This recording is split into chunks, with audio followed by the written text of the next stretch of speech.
Хайырлы минутта, хайырлы сәгатьтә, хөрмәтле дусларым.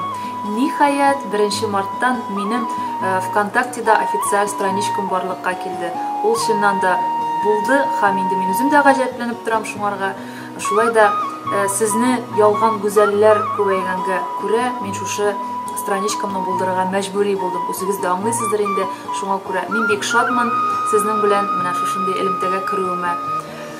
Әйтергә кирәк, сездән бик күп теләкләр килде. Матур теләкләр, инде аларны барысында мин укып, шатланып, сөендем. Сезгә барыгызга да зур рәхмәтләремне әйтәсем килә. Мин һәрвакытта, кадерле тамашачыларым, сезне бик хөрмәт итәм, яратам һәм минем иҗатым һәрвакытта сезнең өчен, һәрберегез өчен.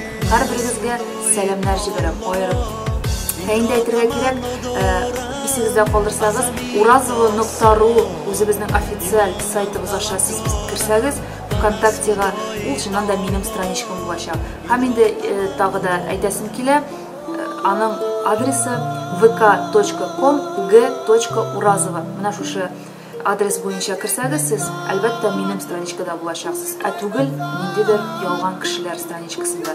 Шуңа күрә һәрвакытта бергә яшик, бердәм булып, мин һәрберегезне, инде кызларыбызны, әниләребезне киләчәк 8 март бәйрәме белән чын күңелдән котлыйсым килә. Сезгә иң изге теләкләремне җибәрәм. Рәхәттә яшәгез, хатын-кыз бәхете булсын сезгә, һәрберегезгә. Ә мин һәрвакытта сезнең белән булачакмын.